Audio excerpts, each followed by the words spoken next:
At 65, nothing automatically turns your paycheck off and replaces it with retirement. If you have no savings, no pension, and no investments, retirement age is mostly just a birthday. Some people keep working. Some live almost entirely on Social Security. Some move in with family or find subsidized housing. Others fall through every layer of the system. So what actually happens when someone reaches retirement age with nothing saved?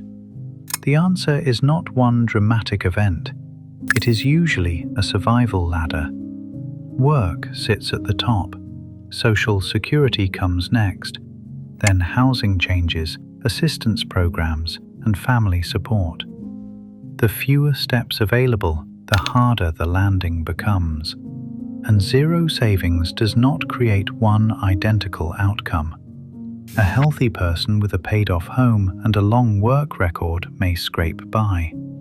A renter with debt, poor health, and years of low earnings can receive the same birthday card and face a completely different reality. The first reality is that many people do not retire at all.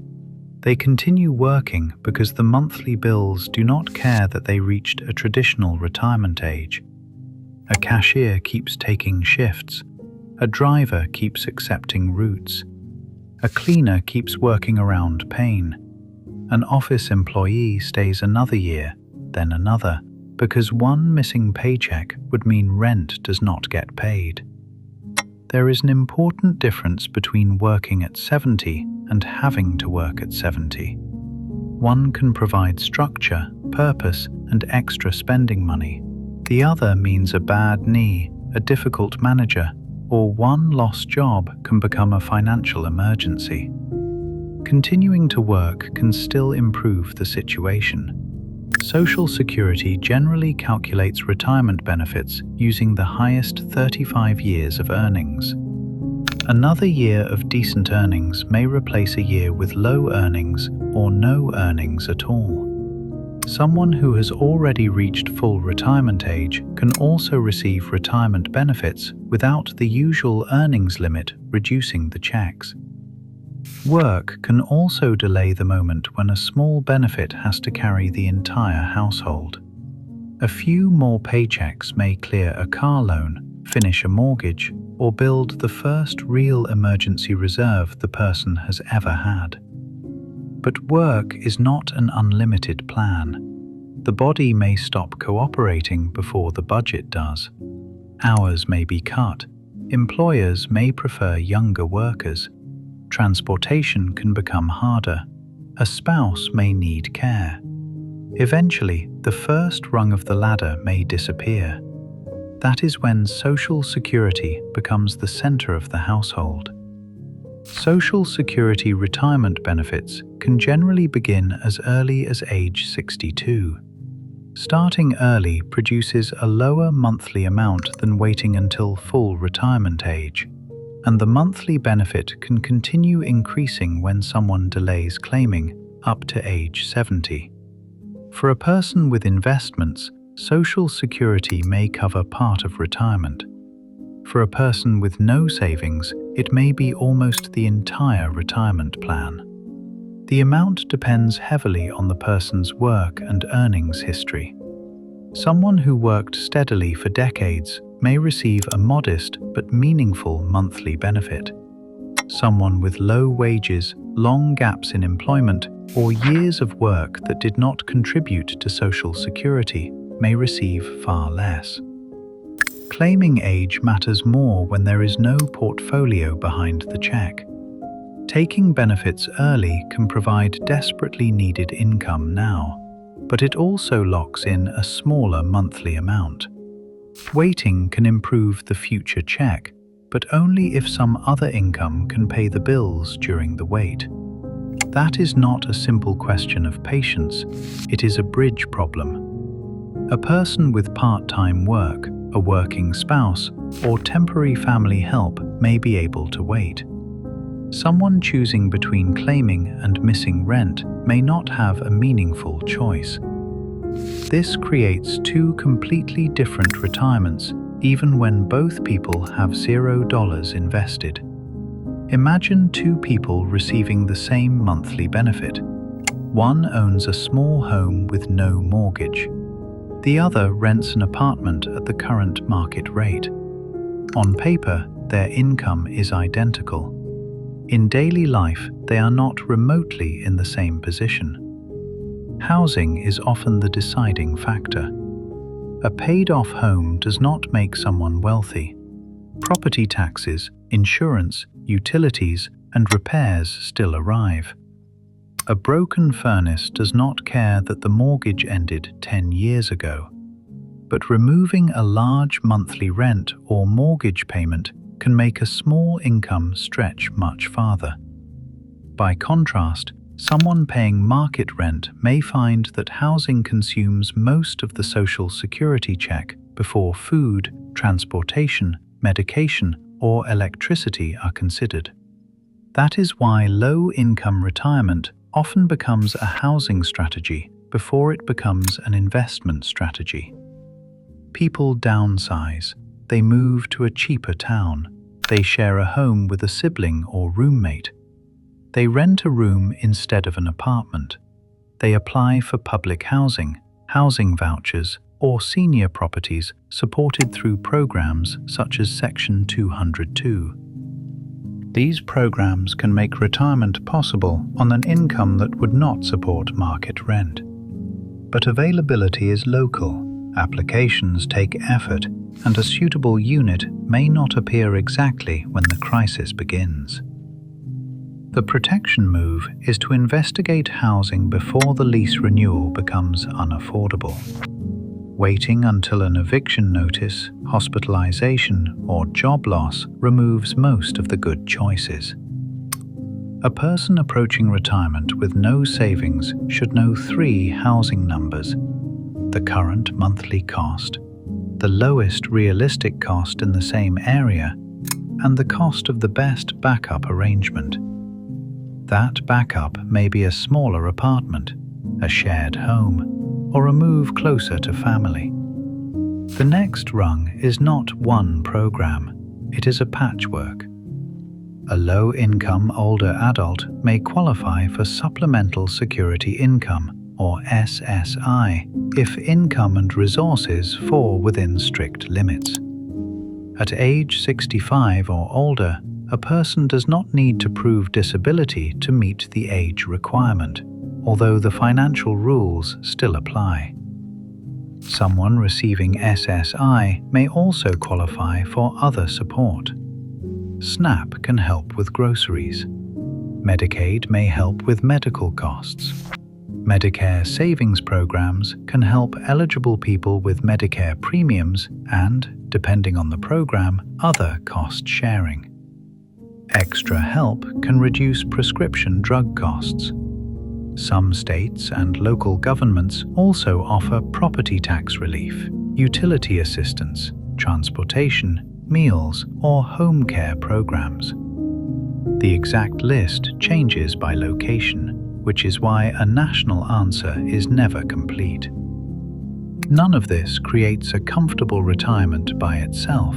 It creates a floor. That floor matters. A Medicare premium removed from a small monthly check matters. Help with prescriptions matters. A food benefit matters. Rent based on income matters. When the household has almost no margin, several small programs can be the difference between barely stable and constantly falling behind. The mistake is assuming the system will automatically assemble itself. Programs are administered by different agencies. Rules vary. Applications ask for records. People may not know what exists, may feel embarrassed to apply, or may give up after one confusing phone call. A retirement plan with no savings therefore needs a benefits plan. That means checking eligibility, gathering documents, applying early, following up, and asking a local aging agency or qualified counselor for help when the system becomes difficult to navigate. It also means keeping copies of tax returns, social security records, rent documents, bank statements, medical bills, and identification. When every program asks for a slightly different version of the same proof, organization becomes a financial tool. Pride is expensive when the refrigerator is empty. Then there is family. Adult children may provide a bedroom, groceries, transportation, cash, or caregiving. Sometimes this arrangement works beautifully.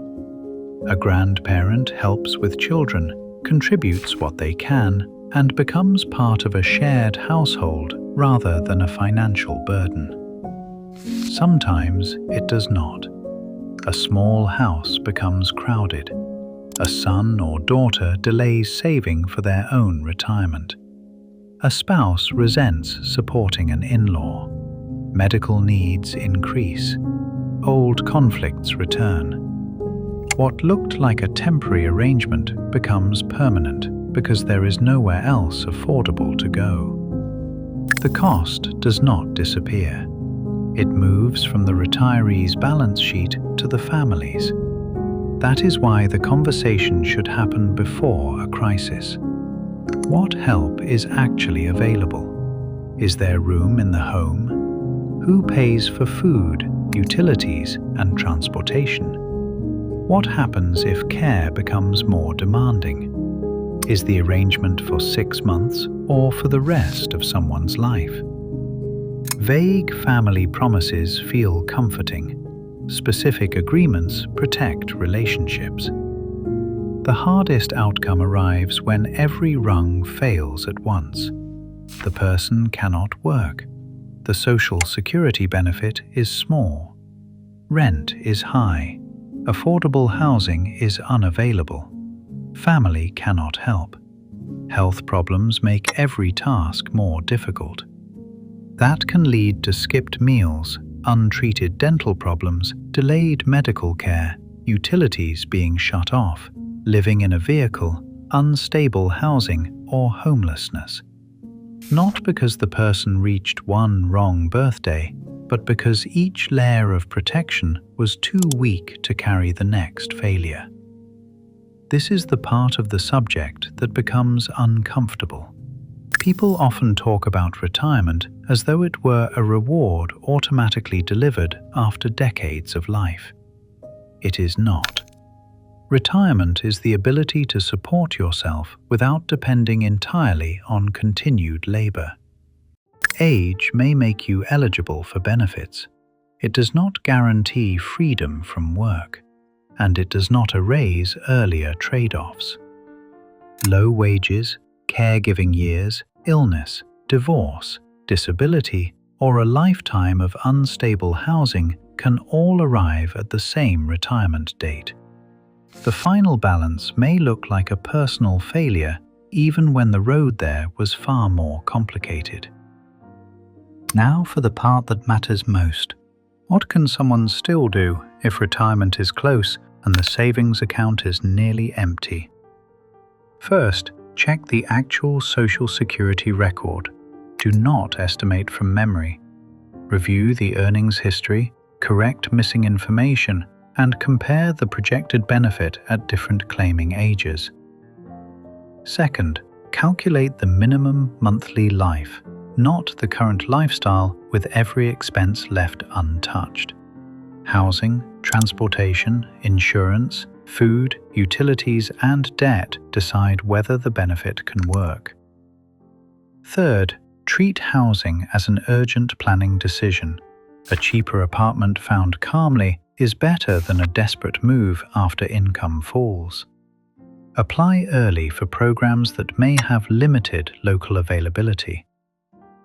Fourth, find every benefit that may apply: SSI, SNAP, Medicaid, Medicare Savings Programs, prescription assistance, property tax relief, utility support, and local senior services can each protect a different part of the budget. Fifth, if work is still possible, decide what kind of work is sustainable. Another year of full-time employment may help. So may part-time work, seasonal work, or a lower stress role that can continue longer. The goal is not to prove toughness, it is to protect income without destroying health. Sixth, remove expensive debt. A credit card payment can consume money that should be buying food or medicine. Even a modest cash reserve matters, because without it, every car repair becomes new debt. Finally, talk to family while choices still exist. Do not wait until a hospital discharge or missed rent payment forces everyone to make a permanent decision in one weekend. Someone with no retirement savings may never experience the clean retirement shown in advertisements. The transition is often gradual. Full-time work becomes part-time work. Social security begins. Housing changes. Assistance fills some gaps. Family fills others. That may not be the retirement anyone imagined, but understanding the ladder makes it possible to strengthen the steps that still remain. And the next problem is almost the opposite. Sometimes the money is nearly ready, the retirement date is only months away, and yet every remaining Monday feels heavier than the last. Next, we are looking at why people can feel mentally finished with work before they are financially ready to leave. Retirement is not a birthday. It is the moment work becomes optional.